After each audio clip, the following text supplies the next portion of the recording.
আমরা পৌঁছে গেছি পুনে এমআইটির লাইব্রেরিতে। লাইব্রেরির মধ্যে এসে দেখছি এখানে প্রচুর বই। এটা সম্ভবত হ্যাঁ, এটা আইটির লাইব্রেরি।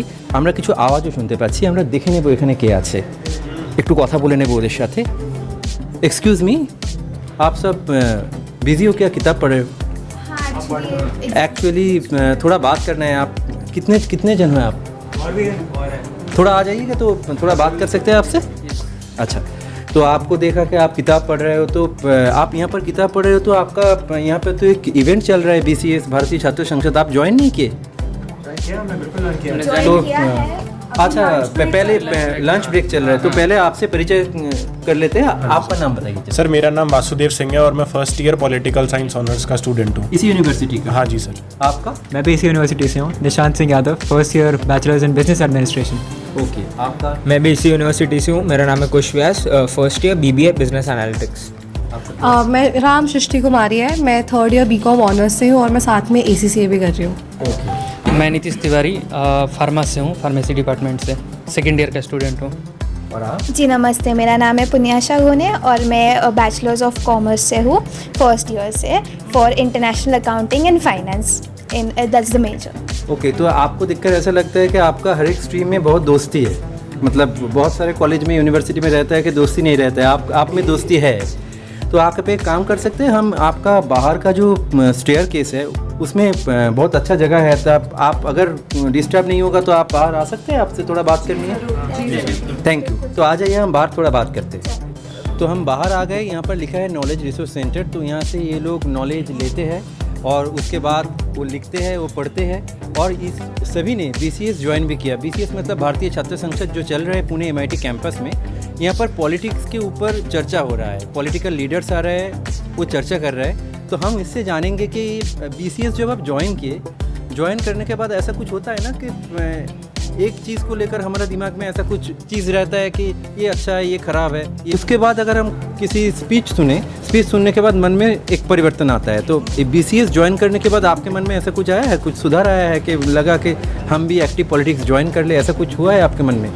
सर, ऐसा है ना कि हम लोग जैसे बाकी स्पीकर्स को, जो पॉलिटिशियंस आ रहे हैं, जो फीमेल स्पीकर्स आ रहे हैं, वो भी यही बोल रहे हैं कि वुमेन पार्टिसिपेशन, वुमेन रिप्रेजेंटेशन को हमारे को और आगे बढ़ावा देना चाहिए। तो मैं मेरा रेजोल्यूशन बताता हूँ कि मैंने मेरा रेजोल्यूशन क्या लिया है कि अगर कोई हम चेंज बड़े लेवल पे चाहते हैं ना, तो हम लोग वो अपने घर से स्टार्ट करें। तो हम लोगों को, हमारी माताएं और बहनों को अपनी वो फ्रीडम और वो रिप्रेजेंटेशन देनी पड़ेगी जो हम लोग बाकी औरतों से और बाकी जो हमारी फीमेल्स हैं उनसे चाहते हैं। तो अगर कोई भी चेंज लाना है तो हमारे घर से सबसे बेसिक है कि वो घर से चेंज आना शुरुआत हो उसकी।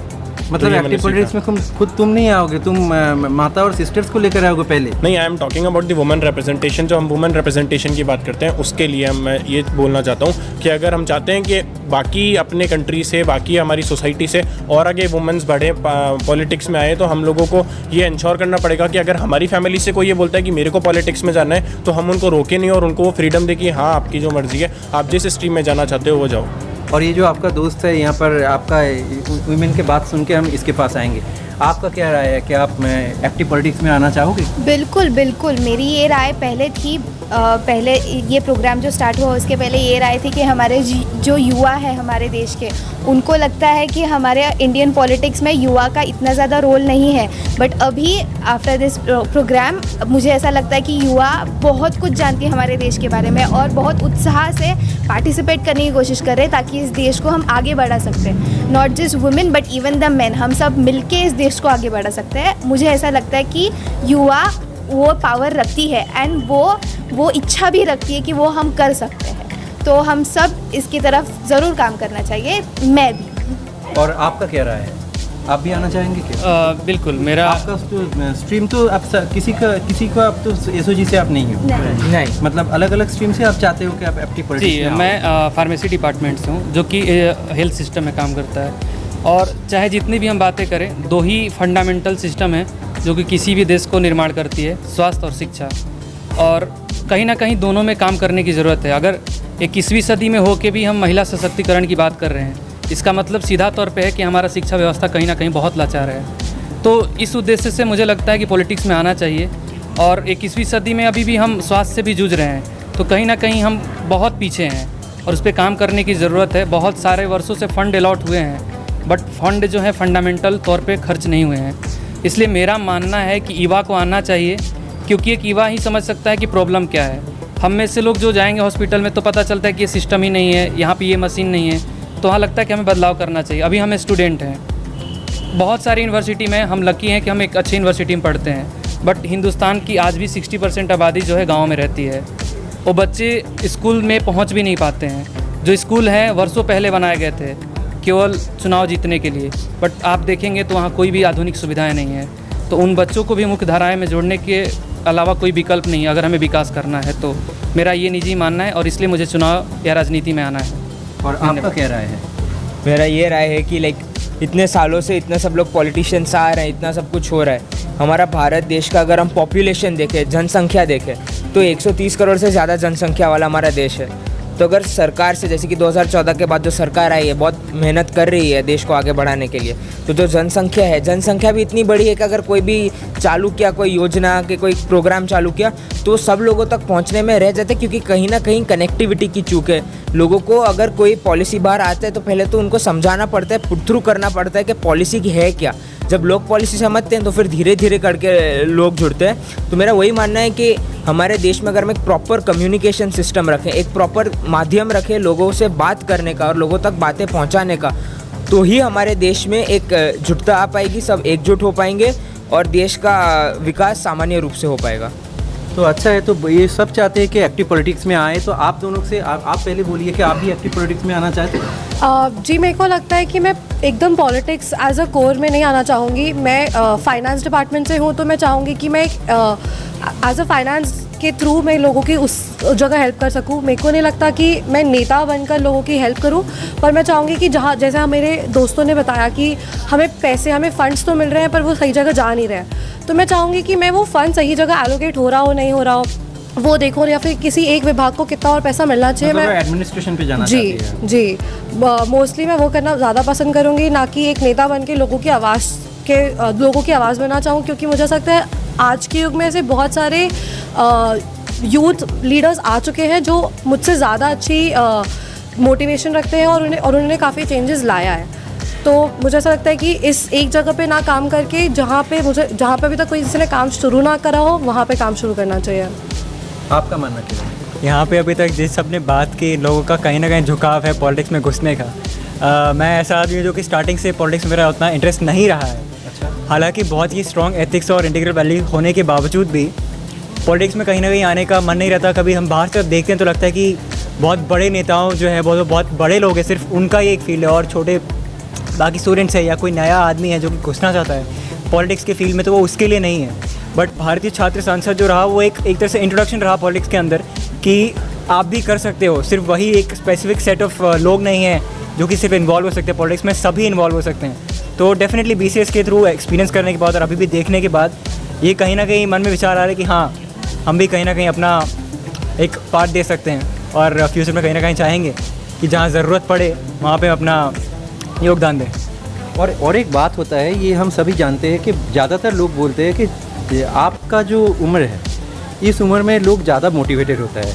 कभी ऐसा होता है कि कोई सामने वाला आके कुछ बोल के गया, सुन के लगा कि ऐसा हो सकता है कि जितने भी पार्टीज़ है हर एक के स्पीच सुनकर लग रहा है कि ये सही बोल रहा है बंदा, ये सब सही बोल रहा है, ये तो हो नहीं सकता, और सब गलत बोल रहा है, ये भी हो नहीं सकता। ऐसा कभी हुआ है कि सुन के लगा कि ये तो एकदम सही जगह है, पर घर जाके बाद में सोचने के टाइम पे लगा कि नहीं, ये हम जो सोच रहे हैं ठीक नहीं है, वो जो बोला ये इतना बोला, अब तो ताली बजा दिया, फिर सोच के लगा कि नहीं, ये ताली वाला बात नहीं था, उस टाइम एक अलग कुछ हिप्नोटिज्म हो गया था, ताली बजा दिया, ऐसा कुछ लगा कभी? जी, ज़रूरी नहीं है कि हर स्पीकर के लिए या फिर हर जिसने आकर हमें कुछ बताया उसके लिए ऐसा लगा हो, पर हाँ, कुछ लोगों की बातें ऐसी थी जो हमें लगा कि ये असली में वो कह तो रहे हैं पर असली में ऐसा पॉसिबल नहीं है।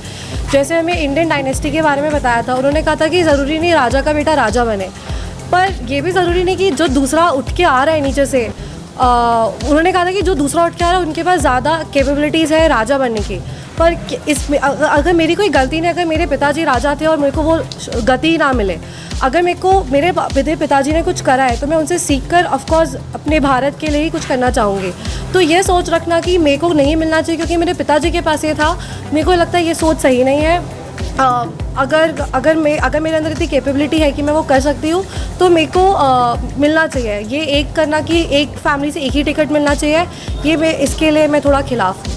ओके, और आप लोगों का क्या मानना है? मेरा ये कहना है, जैसे कि हम सब लोग हैं, अभी सब लोगों ने चश्मे पहने, सबके चश्मों का नंबर अलग होता है। वैसे ही कोई हर एक ओपिनियन के थॉट व्यू से आता है कि अपने पार्टी से वो जो पार्टी के विचार रखते हैं, तो उन लोग जैसे हमारे चश्मों का नंबर अलग होता है, वैसे ही एक राजनीति के होके, एक देश के होके उनके विचार अलग हैं। तो अभी सबके विचारों के साथ तो हम कह नहीं सकते कि हाँ आपके सही आपके सही है, पर at the end of the day जब हम सोचें कि हमारे लिए सबसे ज़्यादा फ़ायदा क्या होगा, क्योंकि अगर तुम्हें दो चीज़ें अच्छी मिल रही और एक चीज़ ख़राब तो तुम चला लोगे, पर अगर तुम्हें एक चीज़ अच्छी के लिए दो चीज़ों को सैक्रिफाइस कर रहे हो तो तुम अपना लॉस कर रहे हो और देश का भी साथ साथ अपना वोट वेस्ट करके।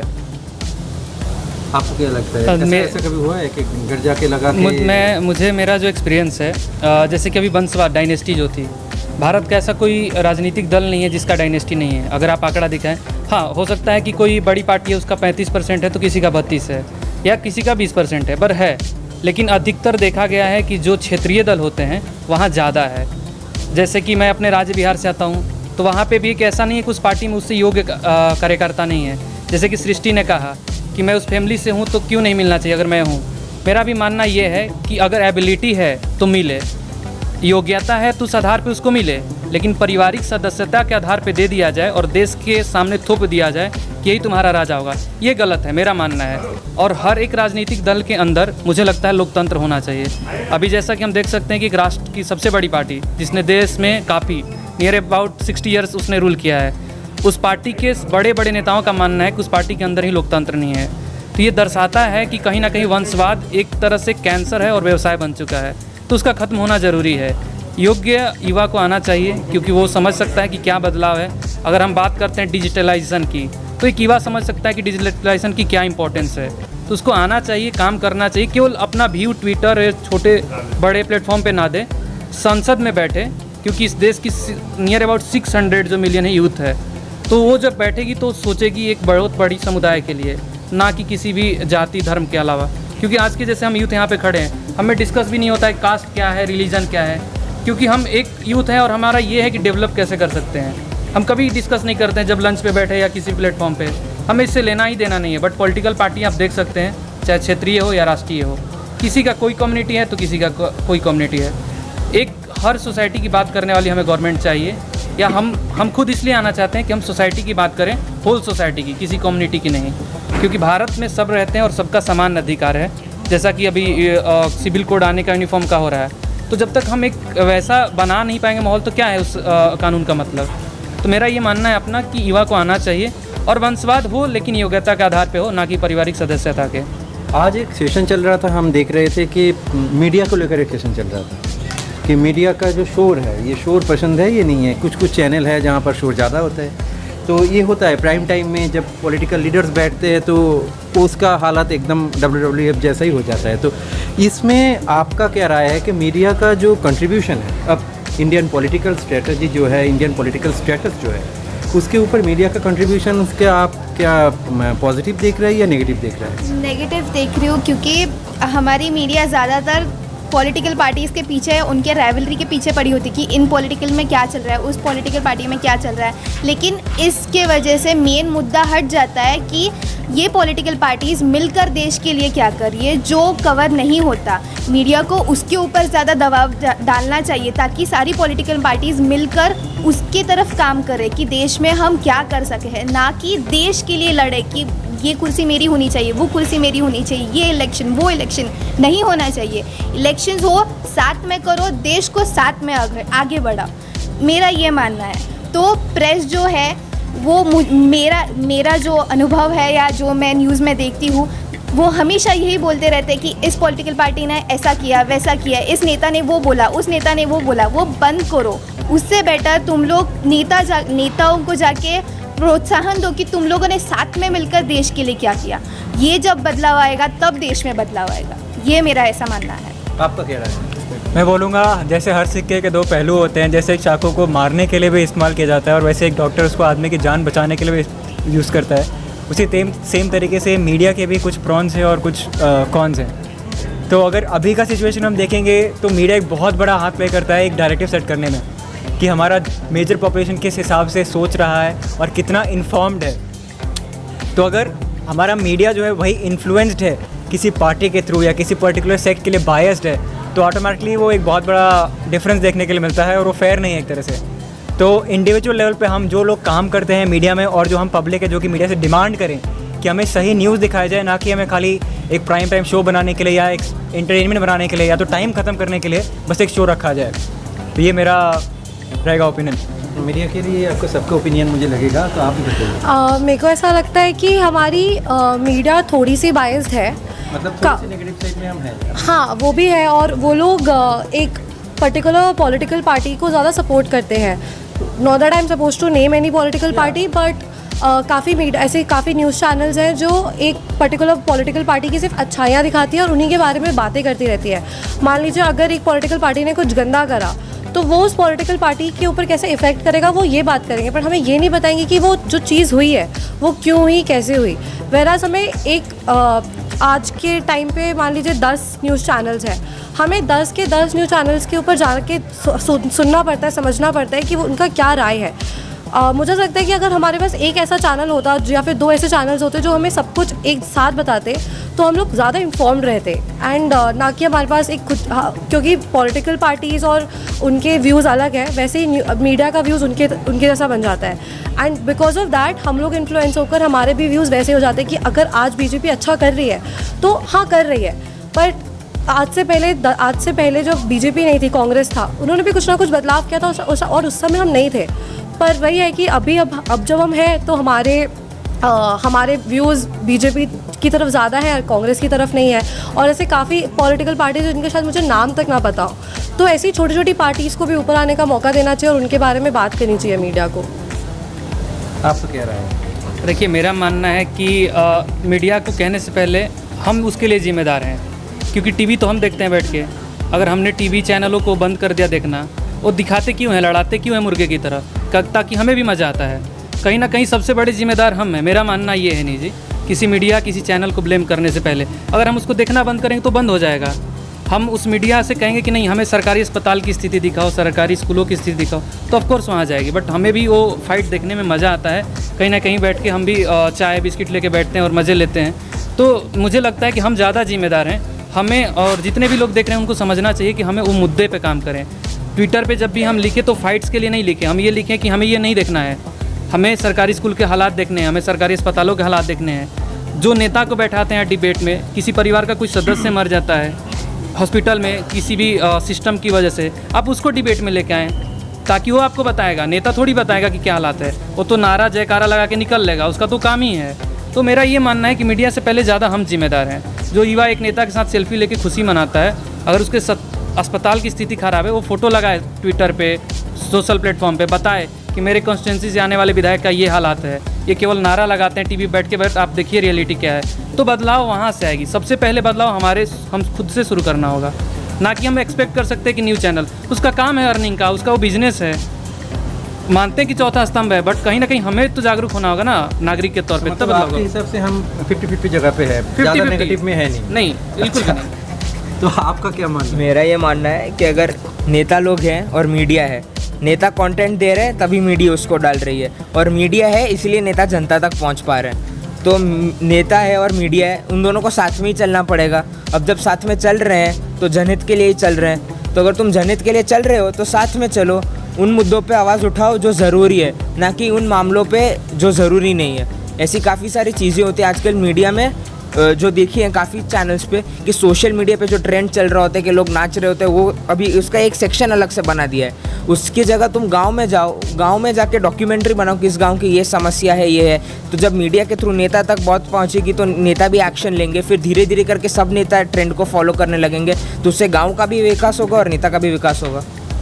आपका क्या मानना है? सर मेरा थोड़ा मीडिया के अगेंस्ट हूँ मैं थोड़ा सा। मुझे ये लगता है कि जैसे मीडिया आज हम लोग बोलते हैं it is the 4th pillar of our democracy, but आज हम ये भी देखते हैं कि मीडिया अपने आप को एक जनता का अदालत मानने लग गया है। वो किसी अक्यूज़्ड के ऊपर ना सिर्फ उसको अक्यूज़्ड घोषित करता है, उसके ऊपर एलिगेशंस लगाता है, पर डायरेक्ट उसको मतलब पूरा ये बता देता है कि हाँ वही एक क्रिमिनल है, वही बिल्कुल ऐसा है कि उसी ने क्राइम ट्रायल का किया। जो बात कर रहे हाँ, जो मीडिया ट्रायल है उसको जो मीडिया आजकल के दौर में बोल रहा है कि मीडिया ट्रायल है, तो ऐसे जो प्री ट्रायल्स होते हैं, जो कोर्ट ट्रायल से पहले होते हैं, वो क्या करते हैं ना कि पब्लिक के मन में, पब्लिक के दिमाग में ये बना देते हैं कि ये जो अक्यूज्ड है ये गिल्टी है पहले से ही। जब तक कोर्ट का सेशन भी नहीं हुआ, कोर्ट में जब तक सुनवाई भी नहीं हुई, उससे पहले ये लोग मीडिया में आकर के ऐसा एक उस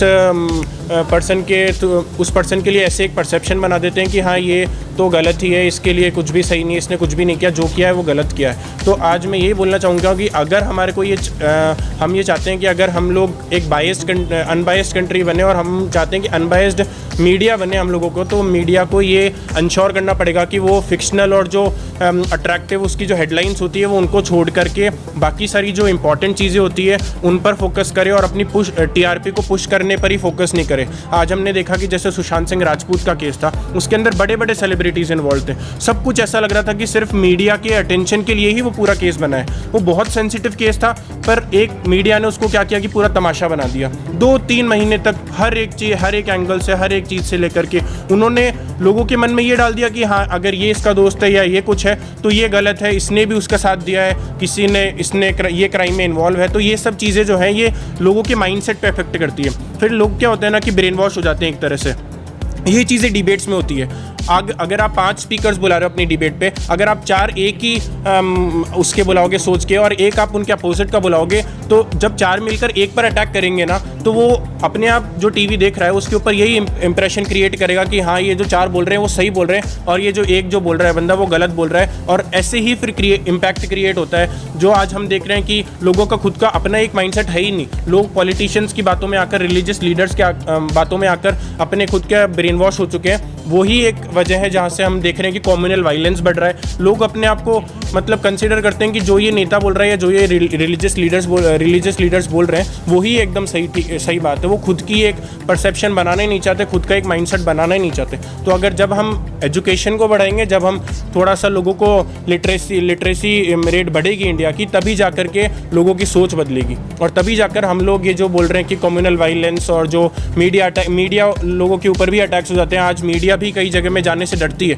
तो वो तब जब एजुकेशन बढ़ेगी ना, तभी ये सब चीज़ें खत्म होगी। और मीडिया का बात करने से, आप जो नई पीढ़ी हो तो आपके साथ एक बात तो करना ही है, तो सोशल मीडिया। आप लोग शायद सभी सोशल मीडिया में बहुत एक्टिव भी हो, इंस्टाग्राम में रील्स भी डालते होंगे। तो ये सोशल मीडिया और कन्वेंशनल मीडिया, इसमें अब कितना अंतर रहेगा? क्योंकि ज़्यादातर जितना भी मीडिया है उसका सभी का सोशल मीडिया में हैंडल है, और शायद आप लोग टीवी देखना भी छोड़ दिया, न्यूज़ व्यूज़ सब तो सोशल मीडिया से ही मिलता है, और वीडियोज़ भी अगर यूट्यूब से ही देखते हो। तो ये सोशल मीडिया क्या लगता है कि कन्वेंशनल मीडिया को रिप्लेस कर सकती है? ऐसा जगह आ गया क्या लगता है? ये सभी का राय लूँगा आपसे शुरू करें। सर सोशल मीडिया ये चीज़ है ना कि आज हम लोग मतलब कुछ भी, आज आपने सही बोला कि हम कन्वेंशनल मीडिया को छोड़ करके आज सोशल मीडिया पे ज़्यादा एक्टिव हैं, क्योंकि हम लोग आजकल टीवी देखने का टाइम नहीं होता है। हम लोग ये अगर स्टडी से हम लोग ऑफ लेते हैं तो हम सोशल मीडिया पे जाते हैं, वहीं पर हम देखते हैं कि उसी टाइम में हम लोग कुछ मीडिया का जो आई है न्यूज़ आई है वो पढ़ लेंगे, वहीं से कुछ इन्फॉर्मेशन गैदर कर लेंगे। पर एक चीज़ होती है, हम जब उसको शेयर करते हैं ना तो हम उसका फैक्ट चेक नहीं करते।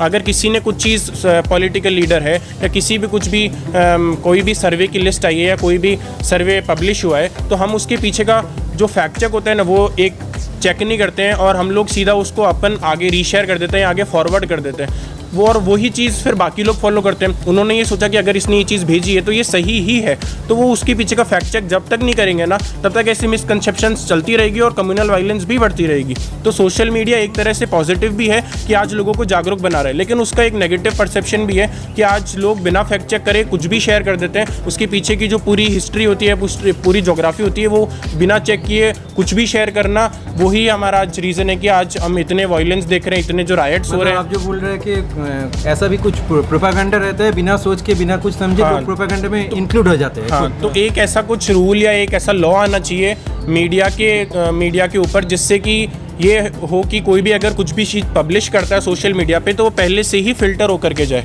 जैसा कि हम लोग देखते हैं ट्विटर पे या फेसबुक पे या कुछ भी कोई भी लिख देता है, फ्रीडम ऑफ स्पीच की जहाँ पर बात होती है, तो ये जो एक लॉ बनाना पड़ेगा ऐसे, जहाँ पर जो ये मल्टीनेशनल कंपनीज़ है, जो साइट्स हैं, ये खुद पहले ही उस चीज़ को फ़िल्टर करें और फिर उसके बाद में अगर वो चीज़ कुछ भी ऐसा है कि अगेंस्ट में बोल रहा है, किसी पर्सन के या किसी कम्युनिटी के, तो उसको वहीं पर बैन कर देना चाहिए, वो आगे बढ़ना ही नहीं चाहिए। तो एक ऐसा रूल या ऐसा लॉ आना चाहिए। आपका क्या हिसाब है इसी हिसाब से? मैं इतना लंबा तो नहीं बोल पाऊंगा जिसने इतने बोला, बट मैं शॉर्ट में बोल सकता हूँ। ये जो है ना, हाँ। ये पॉलिटिक्स में आएगा ही। हाँ। इसमें सबसे एकदम एक सजाना एक आता है इसको। मैं शॉर्ट में बताता हूँ। कन्वेंशनल मीडिया है, आप लोग जो न्यूज़ डालते हो वो मोस्टली फैक्ट चेक की हुई होती है। तो लोग पहले टीवी खोलते थे, देखते थे, ख़त्म, ये न्यूज़ है, समझ लिया। सोशल मीडिया पे 10 टाइप के न्यूज़ डलते रहते हैं, 10 टाइप के प्रोपेगेंडा चलते रहते हैं, 10 टाइप के हैशटैग चलते रहते हैं। तो ये सारे हैशटैग जब लोग भेज रहे हैं, तो जैसे कि उसने बोला कि मीडिया को फ़िल्टर कर देना चाहिए, बट अगर 1 मिनट के कोई 100 वीडियो डाल रहा है, क्योंकि एक प्लेटफॉर्म से वीडियो नहीं आता है, मल्टीपल से आता है, तो वो जब वीडियोज़ आ रहे हैं तो जनता को भी थोड़ा सोचना चाहिए, और जनता को भी थोड़ा कन्वेंशनल मीडिया को सोशल मीडिया के लिए जनता को थोड़ा एजुकेट करना चाहिए कि ये चीज़ ऐसे है, ये चीज़ ऐसे चलानी है। ऐसे डायरेक्टली अगर हम किसी पे उंगली नहीं उठा सकते, क्योंकि जो न्यूज़ है वो ऐसी चीज़ है कि सबको एक बार सुनने में आए तो फिर तुम सबको बताओगे। तो इसलिए तो जनता का भी फॉल्ट है, थोड़ा मीडिया का भी फॉल्ट है, तो दोनों को अपने आप को संभालना चाहिए। मेरा मानना है कि कभी मीडिया को रिप्लेस नहीं कर सकता है सोशल मीडिया, क्योंकि सोशल मीडिया एक अथॉरिटी चलाती है। जैसे ट्विटर का ले ले, फेसबुक का ले ले, और भारत से बाहर बैठे लोग चला रहे हैं। तो बेस जो गांव होती है, जहाँ तक क्या प्रॉब्लम है वो उस मीडिया को नहीं पता है, या हम हो या आप हो उतने पॉपुलर भी नहीं है। सोशल मीडिया इन्फ्लुएंसर के लिए है। अगर वो कुछ डालता है तो लोग नीचे आके बताते हैं कि हाँ ये कमी है, यहाँ काम करना चाहिए। अगर छोटे लोग डालेंगे तो उसको कोई ऐसा कुछ नहीं मिलने वाला है कि नहीं ये बड़ा मुद्दा बन सकता है। लेकिन जो एक मीडिया होती है उसके एक पत्रकार होते हैं, हर क्षेत्र में उसके पत्रकार हैं, लोकल पत्रकार होते हैं, और वो बाखूबी जानते हैं उस मुद्दे को कि हाँ ये अस्पताल है, ये विद्यालय, यहाँ प्रॉब्लम है। तो मुझे नहीं लगता है कि कभी भी मीडिया का जो स्थान है वो सोशल मीडिया लेगी।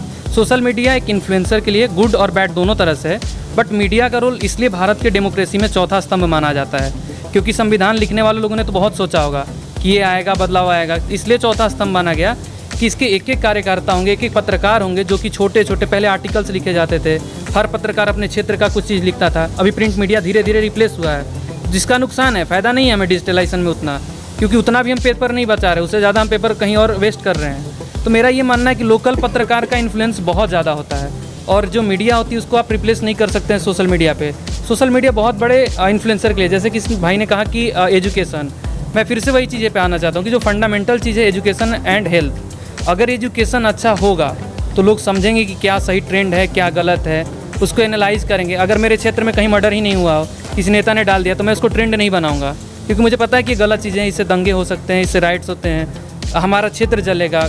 जैसे कि अभी जो हुआ था आर्मी और डिफेंस में 4-4 साल का प्रोग्राम है, तो लोगों ने बहुत सारी जला दिया, देखा आपने। कहीं ना कहीं एजुकेशन लैब्स है, उनको उसके फ़ायदे नहीं पता है, या सरकार का प्रोग्राम नहीं पता है कि हर स्टेट वहाँ से रिटायर होने के बाद उनको फिर से रिक्रूटमेंट करेगी।